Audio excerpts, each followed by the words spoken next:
What's up, y'all? It's your boy Kelvin right here, representing the Warriors. Right here, I'm in my truck. I'm actually driving. I'm gonna make a quick video of what God did for me after the God, and basically a post-God encounter testimony, what God did, how God changed my life. Basically, what we're doing right now. So let's check it out. So basically, if y'all heard my testimony, y'all already know that I was in a life of drugs. I had a background. I was in the streets. I had a great family. I just lost them at a young age.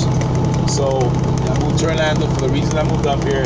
Went to God Encounter in 2010. At the time I went to God Encounter, I was working as an electrician.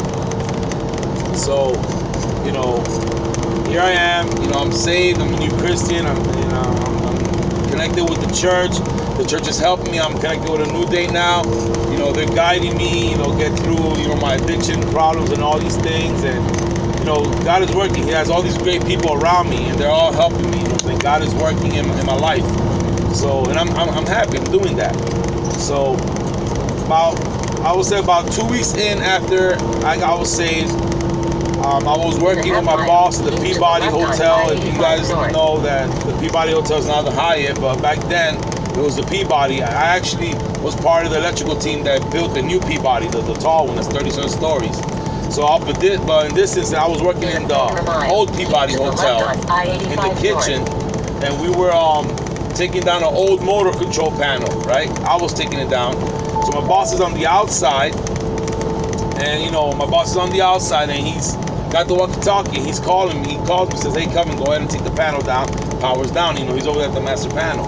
So I start taking the panel down. I didn't check the power myself. I had my tester on me. I just didn't check it. I'm working. It's my boss. What I'm saying? So I'm like, he just told me it's down. I trusted him. There's got to be some kind of trust in the electrical field, but still, we're supposed to check to make sure. And I did not do that. I was actually talking to Carlos about the God Encounter, trying to get him to come to this God Encounter. Like, dude, this thing was amazing. Anyway, the point is, as I'm taking this thing down, I'm taking the 3 wires down. This is 430 volts, high voltage. The last wire, which is the brown wire, I drop it and it hits the panel. So it didn't physically touch me and shock me, but when it hit the panel, electricity on ground, it was an explosion, like a mini explosion. It was a big arc ball, like an arc flash. I was about 200 pounds at the time. I'm heavier now, I'm trucking. It is what it is. But back then I was 200 pounds. This thing throws me back like 5 feet. I hit the ground. I was wearing protective equipment. I had safety glasses. I had a hard hat. I had a vest. But my eyebrows, my eyelashes, my goatee, the hairs of my arms, they're all singed off. My shirt has, burn marks on it from the arc flash, from the sparks. And but I didn't care about none of that. All I know is that when I came to, I couldn't see. And I'm telling you, if y'all ever have vision and then you can't see all of a sudden, that's some scary stuff. I thought that the arc flash burned my eyes. I thought I had lost my vision. And I was in shock. It was 3 minutes, man. I couldn't see nothing. It was white. It wasn't black. It was white. So I was like scared. I'm like, oh my God, I lost my vision. Carlos is trying to calm me down. He's like, yo, just relax. And I'm panicking because I can't see. So it's like the story in the book of Luke when Salvatore says, when he loses his vision, that's some serious stuff. You know what I'm saying? Anyway, so thank God, after about 3 minutes, I started seeing spots, and I got my vision back. Thank God. But after that incident, I was like, that's it, man. I'm done. Because I had a prior incident that I had maybe like 2 months before, where I got hit by 220, and it knocked me unconscious. And I came to, my boys were there, the guys that all my electrician friends, we all used to smoke. And I took it as a joke. I wasn't saved. I took it as a joke. We smoked about it, we were laughing about it, but it was serious too.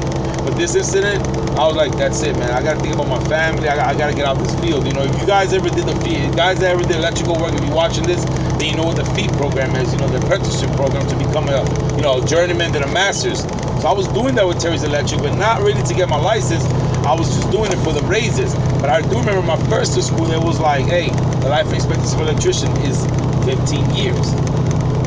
Sometime within 15 years, you're going to get killed out there if you don't get your license. So get your license, become a master's, get out the field.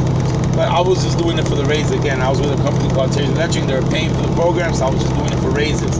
Anyway, after that, I started rethinking my life. I started praying to God. I'm like, God, please, get me off this field. I know I don't have an education, but I'll do anything. Just get me out of this field. Get me a job where I can, do something else and support my family. So, like, a couple of weeks passed. I'm still praying about it. I'm still working in the field. Then I have a dream that I'm working in a dental office with a kid. Like I'm working on a kid, and I'm playing with this tooth. So trying to get to open up, and I'm doing like an examination on him. I haven't been in the dentist in a long time, so that was weird. So I have this dream. Then about and I was already going through tooth pain. So I was like, I'm probably having this dream because I was going through tooth pains, but it wasn't that bad yet. Like another week or so passed, and the pain got so bad that I could barely talk. I mean, it was just excruciating pain. So I used to work with the prayer team with Pastor Alex before his services, in the prayer room, the prayer warriors. And I was in there, and the guy Jose Cruz was in there with me. He's the same, and he tells me, "Yeah, I know a guy that can help you with that." So I'm like, "Okay, yeah, we'll talk later. Let's keep praying. After service, we'll get together and we'll talk." All I know is that it was an Easter Sunday, and after service, the guy, he comes up to me. This guy's name is Luis Acosta, Dr. Luis Acosta. As soon as I saw him, I'm like, "Oh, I know you. Yeah, I see you. I saw your testimony." When Luis got saved, it was 2011. He got saved. He has a great, beautiful testimony, by the way. If you guys want, if you ever puts it up, you'll get to see it. So this guy gets. I remember 2011 God encounter. I remember it. It was one of my warriors, Richard, and actually Alice Pratt went through that encounter. So I remember this guy. I just didn't know him like that yet, though. So he takes me to his office on Easter Sunday, pulls my tooth out. Boop. Like I literally locked him down. I got his number. I put him down as a painkiller on my phone. And little by little, relationship grew. And I told him about the dream that I had. And I said, I think God wants me to look into this. And I'm thinking, when I had the dream, I'm like, God, are you serious? Are you telling me to try to become a dentist? I mean, this is a joke. I don't even got a high school diploma, but God can do anything. You can do anything to Christ. So I told Louis about it. Louis like, you can do it. Louis always believed in me. He's like, you can do it. You can do it. Me and Louis, he's one of my best friends right now. Congratulations to him. He just got married last year. He has a great testimony, beautiful wife, beautiful life, and God has done great things with Louis, and he's actually my mentor. So Louis always believed in me the whole time. He's like, you can do it. While there were other people in the church, so if you think Satan can't touch you through people, it's other people's fault. So the enemy's crafty. He used people in the church to tell me not to even waste my time trying to go to college because I had a criminal record. They weren't going to give me financial aid. And, I was never going to get into dental schools. And, I couldn't do those kind of jobs because in the medical field because of my criminal record and, my background. So, Cassie Krause has a song that says, the giant is going to tell you that you can never win. But then the voice of truth says, never be afraid. You can do this. So I listened to the voice of truth, and I had Louis, rooting me on, and my wife Anna also believed in me. She said, you can do it. So I was, I started pursuing this. So first thing I had to do was get my high school diploma, and I did. I got my high school diploma, did it up. It wasn't easy, a lot of studying, but I got it done. After I got my high school diploma, I started looking into dental assistant schools. I wanted to get a job in the field while I was trying to become a dentist. And here I am, a guy from the street about to try. I'm gonna go. Hey, what do I have to lose? I'm gonna try to become a dentist. So I get into Anthem College, and by the way, before I started going to dental assistant school, my boy Christian Harris, he's also one of the warriors. Hopefully, you guys will hear his testimony. This is a great dude too. Got me a job selling timesheets for Starwood and Universal. And I love that job. It was chill. I was, just talking to people, and it was supporting me. It was good. I was getting by. Anyway, so. Back to not only did I get into Anthem College, I graduated valedictorian on my class with a 4.0 GPA with honors. Pastor Juan Garnico was there. He's a witness to that, and it's all because of God. All because of God. I would not be able to do those things without God. I'm telling you, God is showing me that what He can do in my life. So, graduated college. I signed up to Valencia, UCF Direct Connect, and I'm getting my major in biomedical degree. So, right after I finished my Anthem College, I got a job at Dr. Hernandez's office, working in a pediatric office. I did my internship for 8 weeks at Luis Acosta's office. Unfortunately, he couldn't hire me because, his staff was full. But I got letters of recommendation from him, and I got a job at a specialist office, which that was God too. When I told Luis that, he was like, wow, you got a job at a pediatric office right out of school. That's amazing because they usually want experienced dental assistants. But I got in there, and this is all God. It's God, coming through with the promise of the dream. So here I am, I find myself, and I actually had a little spongy toy that Dr. Hernandez gave me, said, here, use this to help with the kids. When I saw it, I was like, you have no idea what you just handed. This looked like the same thing I saw in my dream. So now here I am, working with children in a dental office. I actually became one of the hygienists in the office. My job was to clean kids' teeth, and Dr. Hernandez knew that I was studying to become a doctor. So she was trusting me. She was also teaching me how to do, spacers and stuff like that, orthodontics. And I was in charge of that too. I was in charge of all the spacers, like, making the molds, all these things. God is doing great things in my life. Then I was working Monday through Thursday with Dr. Hernandez. I would go with Lewis and work on Fridays as a volunteer.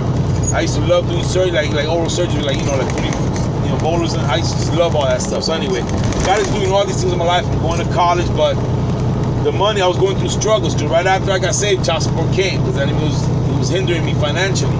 So my brother was into trucking. He got me, he tells me, hey, there's a lot of this good money in trucking. So I'm like, okay, I took a bold move and I left dental assisting to go into trucking. So I go into trucking, mind you, by this time I'm already leading at these. I was with Dr. Hernandez 4 years. I'm leading at these encounters. I'm working with the encounters. Everything, my life is going good. So I get into the, I'm almost done with college.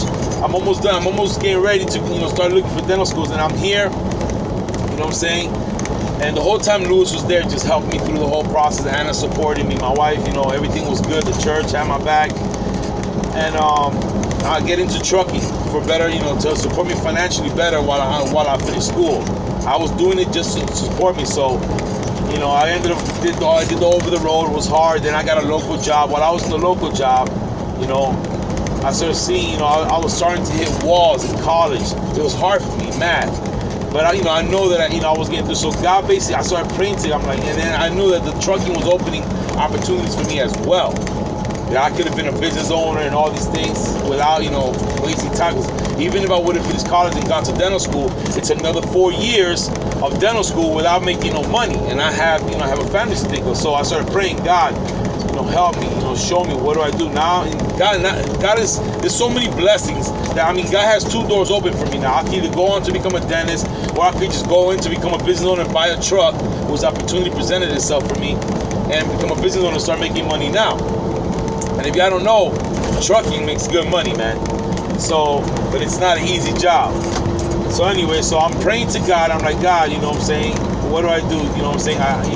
My heart, I want to be a dentist, and you're opening doors for me, but that's going to be to the sacrifice of my family, If I do the trucking, my family benefits now, So I prayed about it, and God basically left it up to me. It was either a selfish decision or the selfless decision. And I chose a selfless decision, which was to get into trucking now, and start making money now for my family, and not do what I wanted to do. Because sometimes, like Peter says, the things I want to do, I don't do. The things I don't want to do, I do. I didn't want to stay as trucker, but I did it because it's what was the best for my family at the time. But God had a plan for me as well. So I got away from dentistry. Lewis was like, oh my God, you're going to stop doing this? But, he backed me up. He supported me, because that's what he does. That's what a friend does. He supports you no matter what decision you make. And God has blessed me greatly. I'm a business owner now. I'm the owner of American Chief Transport LLC. I got my own truck, and I'm making great money. I'm home on the weekends now. I work only 4 days a week. I'm making 6 figures. God has blessed me. Whether I was going to be, so even though I didn't become a dentist, I didn't fulfill that dream, but I'm still making 6 figures. God blessed me greatly. But when people tell me that, well, what was the point of that? And I was like, it's easy. God was showing me that I can do anything through Christ who strengthens me. A guy from the streets that was on drugs, gangs, drug dealer, all these things, with no education at the age of 30, I had the option to become a dentist. But God gave me this instead. So I know that it wasn't a waste of time. God was showing me that through him I can do anything through God. There is nothing in this world that you cannot accomplish when you have God backing you up. You ask and you will receive. It's amazing. So God has changed my life dramatically. I went from being a nobody in the construction field to making 30-something thousand a year to making 6 figures a year. And I'm a business owner now. And guess what? If you heard my first testimony, Nelson tells me I was going to lead many men to Christ. Well, I became a fisherman for Christ throughout those 4 years, and that I was working in the office, and I brought many men to Christ. And, God was using me. I was a tool for God. I was reaching men that the church couldn't reach. I'll never forget the day the church called me and said, hey, we want you to work with these encounters. You can reach men that we can't reach. And God used me greatly. And, the group, the Warriors Bone, I didn't make that name up. It just happened in one of the small groups. you know, one of the first groups actually. I had a couple guys that rap, and they started rapping this beat. They started hitting the drum. They started making a beat, and they started saying the Warriors. And then after that, everybody, yo, that's what we should be called, the Warriors. And that's where the Warriors comes from. But anyway, after the God encounter, God changed my life completely. I stayed faithful to God. I never touched drugs. I'm not gonna say I was perfect, because no one's perfect. Any man that tells you that he's free of sin, he's lying to you. Be careful. We fall short of God's glory every single day, so we gotta ask for forgiveness every day. That's why he died on the cross, for our sins. So, but just put your trust in God. Give God a chance. If you're watching this right now and you're in the rut and you think that you're nobody, that you're done, that there's no hope for you, you know, try God. Test God. Trust in him. Give him a chance and watch what he can do in your life. Because after the God encounter, my life has changed drastically. I mean, I'm a business owner, I'm successful, I'm happy, you know what I'm saying? And it's funny because all the warriors from my small group, they're all truckers now too. We're the road warriors now. And we're all business owners, and we're all hauling loads for the same company. I know, it's crazy. It's crazy. So God is great. That's all. That's the whole point of this testimony is God is great. And if you take a chance on God, God will give you the world. There's nothing that he won't give you. I used to worry a lot about, oh my God, how am I going to make this bill? Let me tell you, there's a scripture that says, you know, if he takes, you know, look at the birds and the animals. He feeds these birds. If God loves his birds so much and he takes care of these animals and they don't work, but he feeds them every day, how much do you think he loves you? That he made you in his image. He loves you, man. He loves you. Take a chance on God. Let God. Take a chance on God and watch him. He'll change your life, man. He'll change your life. I'm telling you, man. I can't even explain it. It's supernatural. But anyway, that's my testimony. Post God encounter, how God changed my life. Y'all already know. I'm going to say that at the end of every testimony I put up. You want to try this? The God encounters come around. Look us up, Church in the Sun. Look up the Warriors. Get connected, man. Get connected. Subscribe. Hit that button. Subscribe, man. Get connected. Starting July 6th, we're going to start having meetings at 6 p.m. I think that's the time we're going to be doing. It's going to be live on this channel. And get connected with God. This is we're not pastors or preachers, but if you want to share testimony, if you're going through something, get connected, bro. Come see us. We're the Warriors, and we're here for you because God is here to use us. And this is God's channel. He's the leader of this channel, of this group, and so it can't go wrong. We love you. We're the Warriors. Peace.